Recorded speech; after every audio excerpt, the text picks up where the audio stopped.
이어서 종목을 제대로 알고 투자하는 알투자 이어가겠습니다. 오늘 함께할 분은 한국투자증권 서초중앙PB센터 길건우 FC와 함께합니다. 안녕하세요. 안녕하십니까? 네, 준비해 오신 관련 기사 보고 저희가 그 안에서 또 수혜가 예상되는 종목 찾아보겠습니다. 그럼 알투자 오늘 준비된 관련 기사 함께 보시죠. 네, 박스권을 맴돌고 있는 시장입니다. 대선 공약 수혜주까지 등장을 하게 되면서 개별 종목들이 역시나 주목을 받는 시장이 될까요? 자세한 기사 내용 확인해 보겠습니다. 네, 국내 증시는 지금 글로벌 공급망 차질로 박스권 흐름이 전망이 되고 있습니다. 지수 변동 속에 개별 종목 장세가 예상이 되고 있고요. 하지만 지난주 금요일에 또 대선과 관련된 이슈가 있었기 때문에 대선 후보 공약집 발표로 인해서 정책 관련주들이 또 명확해지지 않을까라는 시장의 전망도 더해지고 있습니다.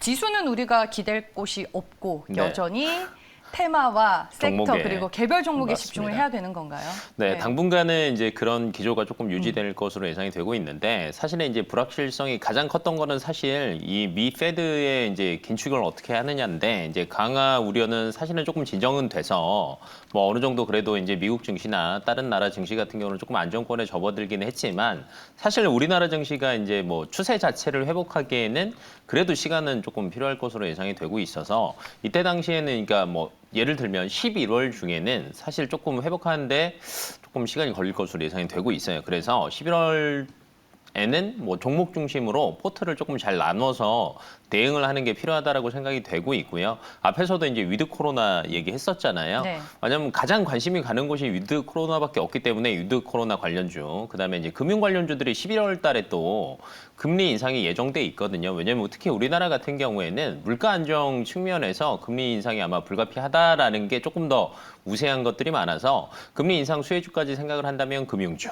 마지막으로 이제 뭐 대선이 얼마 남지 않았습니다. 이제 6개월 정도밖에 남지 않았는데 여야가 이제 결정이 됐잖아요. 그러다 보면 이제 여러 가지를 수렴을 해서 이제 공약집이 나올 거예요. 그러다 보면 테마가 형성이 되면서 수혜를 받는 종목들이 분명히 나올 것으로 예상이 되고 있어서 관련 종목들을 한번 보시는 게 어떨까 싶습니다. 이제 그러면은 그 대선과 관련해서는 인맥에서 정책 관련주로 옮겨가는 과정이 진행이 되겠죠. 지난주 금요일에 그 국민의힘 대선 후보 결과를 앞두고 인맥 관련주도 움직이는 거 보셨어요? 많이 움직이긴 했는데 이제 아마 공약집으로 해서 테마가 형성돼서 넘어갈 것으로 예상이 되고 있어요. 그래서 지금까지는 아직 뭐 이제 결정된 건 아니지만 민주당 같은 경우에는 친환경 쪽으로 아마 테마가 형성이 될 것 같고 국민의힘 같은 경우에는 디지털이랑 건설이랑 원전 쪽으로 어느 정도 테마가 형성이 될 것 같은데 가장 중요한 거는 공약집이 나와봐야 되고요. 중간중간에 이제 여론조사 결과를 발표를 하잖아요. 이 여론조사 결과에 따라서 조금 테마가 어느 쪽에 힘이 더 실릴 건지도 그때 지켜봐야 될 것 같은데 정리를 한번 해보자면 부동산이랑 원전이 아마 큰 테마가 형성이 될 것으로 예상이 되는데 부동산 같은 경우에는 이재명 대선 후보 같은 경우에는 기본주택의 개념을 얘기를 하고 있고 윤석열 대선 후보 같은 경우에는 민간 개발을 얘기를 하고 있거든요. 그러니까 뭐 분리를 하자면 공공주택이냐, 민간 재개발이나 재건축이냐 이게 이제 뭐 어느 정도 뭐 대치를 이룰 것 같은데 다른 것보다도 두 후보 모두 부동산 공급을 늘리겠다라는 거는 똑같아요. 그래서 5년 임기 내에 최대 250만 가구를 공급하겠다라는 목표는 동일하기 때문에 건설사 입장에서는 호재가 될 수밖에 없거든요. 이런 측면으로 바라보시는 게 좋을 것 같고 원전 같은 경우에는 굳이 테마 이슈가 아니더라도 최근 들어서 이제 중국 이슈가 또 있었잖아요. 그래서 저번 주에 원전 테마 자체가 굉장히 주가들이 굉장히 좋았었는데 맞아요. 중국 원전이 많이 늘린다라고 하는데 기본은 이겁니다.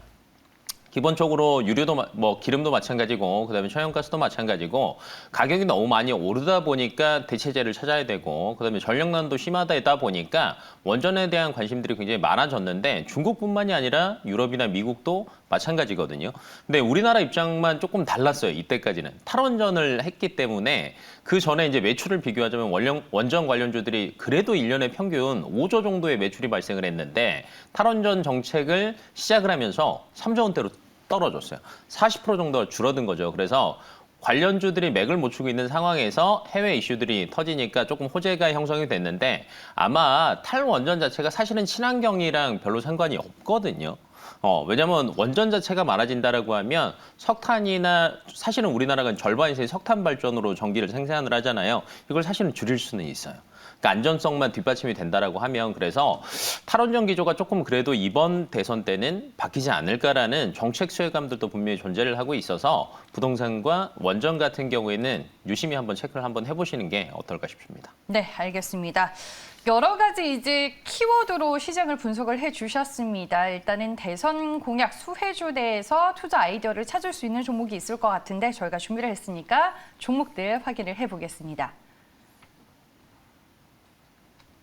네, 대선 공약주라고 쓰고 그 안에는 건설주들이 다 들어가 있습니다. 아무래도 이제 부동산과 관련된 네. 정책 때문에 대선 공약주는 이제 한 섹터로 들어가는 게 건설주가 아닐까 싶습니다. 뭐 네. 대표적으로 GS건설, 현대건설, 대우건설, 금호건설, 삼부토건, 남광토건 등등이 있는데 네. 뭘 대장주로 봐야 될까요? 저는 현대건설을 한번 찝어봤는데 네. 부동산에도 숟가락을 얹고 있고 원전에도 손가락을 얹고 아, 있습니다. 네. 그렇기 때문에 이제 현대건설이 그리고 연말에 호재가 사실은 가장 많을 것으로 예상이 되고 있어요.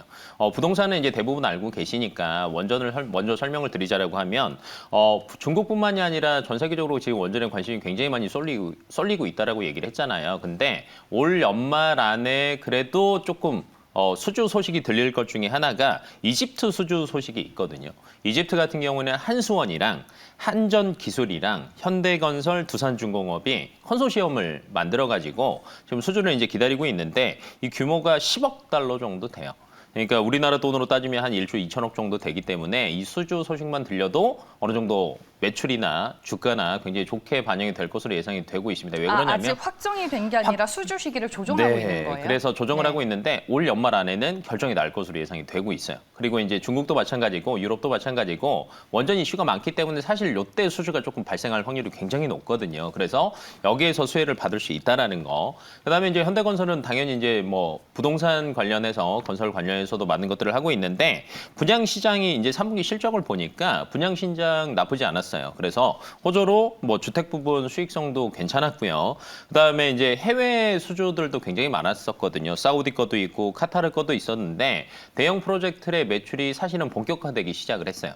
그래서 내년 상반기 때까지는 굉장히 수익성 자체가 안정적으로 회복이 될 것 같은데 분기 영업이익이 지금 2천억 다시 넘어가고 있거든요. 그래서 영업이익이나 매출이나 여러 가지 측면에서는 나쁘지 않다라고 생각이 들고 있고 이게 아무래도 한 24년까지는 실적이 꾸준히 지속이 될 것 같아요. 왜 그러냐면 이런 걸 이제 체크할 때 저희가 봐야 될 게 1년마다 항상 우리 올해 매출의 목표는 어느 정도야라는 게 있는데 매출 목표를 무난하게 달성하는 건설사는 사실은 현대건설밖에는 아직은 없거든요. 그래서 여러 가지 측면에서 보면 현대건설이 건설사 중에서도 대장주 역할을 할 것으로 보여지고 있고 그다음에 아까 제가 앞에서 금리 인상 얘기했잖아요. 11월이면 이제 금리 인상이 될 것으로 또 예상이 되고 있는데 그러면 당연히 대출 금리도 올라가게 됩니다. 근데 이때 사실은 건설사한테는 악재예요. 금리 인상이. 왜냐하면 대부분 본인의 돈으로 하는 게 아니라 돈을 빌려서 하거든요. 이제 이때 나오는 게 이제 조달 금리라는 게 나오는데 회사의 신용 등급이 이 조달 금리에 굉장히 큰 영향을 미칩니다. 근데 이제 건설사 중에서 신용 등급이 가장 우수한 데가 현대건설입니다. 그러니까 금리를 낮출 수 있기 때문에 수익성을 올릴 수 있거든요. 그래서 이제 그런 측면에서도 나쁘지 않을 것으로 예상이 되고 있고 최근 들어서 이제 해외 플랜트 부분 수익성도 굉장히 개선이 되고 있고요. 올해는 아니고 내년 중에 아무래도 현대 엔지니어링이 또 상장을 진행을 할 것으로 예상이 되고 있어요. 그래서 상장이 된다라고 하면 영업 활동으로 인해서 뭐 이렇게 말 그대로 자금이 확보가 되기 때문에 향후 투자로 이어질 전망들이 굉장히 밝다라는 거. 그다음에 뭐 최종적으로는 그러니까 부동산이랑 국내 분양이랑 해외 플랜트랑 그다음에 원전 관련 수혜를 중복으로 받을 수밖에 없는 업종이라고 보시면 될 것 같아요. 그러면은 해외 수주가 또 임박해 있고 네. 뭐 국내적으로도 양호한 주택 분양이라든지 네. 이런 것들에 대한 기대감도 존재하는 굉장히 거고. 크죠. 왜냐하면 이제 대상 공약을 하다 보면은 사실은 전 정부에서 가장 질타를 받는 것 중에 하나는 부동산이거든요. 이제 정책을 말 그대로 이런 투기나 이런 것들을 잡고자라고 뭔가 이제 정책을 펼쳤긴 했지만 사실은 오르는 곳은 더 많이 올랐다라고 보시면 되거든요. 그러면 이런 것들을 뭔가를 조금 안정화를 시키려면 뭐냐면 두 대선 후보가 똑같은 공약이 있잖아요. 뭐 개념은 조금 다를 수 있습니다. 민간을 우선적으로 할 거냐 아니면 공공을 우선적으로 할 거냐는 조금 차이는 있지만 기본 기조는 공급을 늘려야 된다는 건 똑같거든요. 왜 그러냐면 지금 현 상태에서 공급이 줄어들어져 있는 상태에서 예를 들면 정책만 조금 바꾼다라고 해봤자 이 작은 예를 들면 한 10개 내에서 서로 싸우는 거기 때문에 가격은 안정화될 수가 없습니다. 그래서 실질적으로는 공급을 늘릴 수밖에 없으니까 이런 정책에 대한 효과를 볼 수밖에 없는 게 건설주다라고 보시면 될 것 같아요. 네, 알겠습니다. 그 안에서 오늘 현대건설 얘기해 주셨고 해외 수주 모멘텀과 양호한 주택 분양 수주 그리고 말씀해 주셨던 이집트 엘다바 원전 수주에 대한 모멘텀이 존재한다라고 투자 포인트는 요약을 해볼 수 있을 것 같습니다. 증권사들이 현대건설을 꼭 탑픽 종목으로 많이 꼽기는 하는데 현 주가 수준에서 이제 가격 전략은 어떻게 짜는 게 좋을지. 기존에 전고점 6만 원 터치하고 사실은 길게 누워 있습니다. 오르락 내리락도 이제 그 파동 자체도 굉장히 짧긴 한데 지금 이제 수주 소식이 사실은 연말에 들린다라고 하고 아마 연말에 이제 4분기 실적 발표가 예상치가 나온다라고 하면 조금 많이 흔들릴 거는 같아요. 오랜 기간 누워 있었기 때문에 그래서 전고점은 충분히 터치할 수 있을 것 같아서 뭐 매매가는 뭐 지금 현재 위치도 저는 나쁘지 않다라고 생각이 들고 있고 목표가는 전고점은 한 6만 원 정도는 터치할 수 있을 것 같은데 기간은 1분기까지 잡으시는 게 좋을 것 같아요. 내년 1분기. 내년 1분기. 왜 그러냐면 연말 수주 소식도 있고 이런 것들이 어느 정도 반영이 되려면 그래도 1분기는 2월 요 정도는 돼야 될 것 같으니까 시기는 요 정도로 잡으시면 될 것 같고요. 손절은 한 4만 7천 원 선으로 대응한다라고 하면 나쁘지 않을 것 같습니다. 알겠습니다. 대선이 또 3월에 있으니. 맞습니다. 내년 1분기까지 좀 모아가는 전략으로 가져가자라고 투자에 대한 팁도 주셨습니다. 현 주가 수준 부담스럽지 않다라고 말씀해 주셨고요. 목표 주가는 지난 7월 초에 기록했었던 전고점 6만 원 참고해 보시길 바라겠습니다. 알투자는 오늘 여기서 마무리하겠습니다. 지금까지 한국투자증권 서초중앙PB센터 길건호 FC와 함께했습니다. 고맙습니다.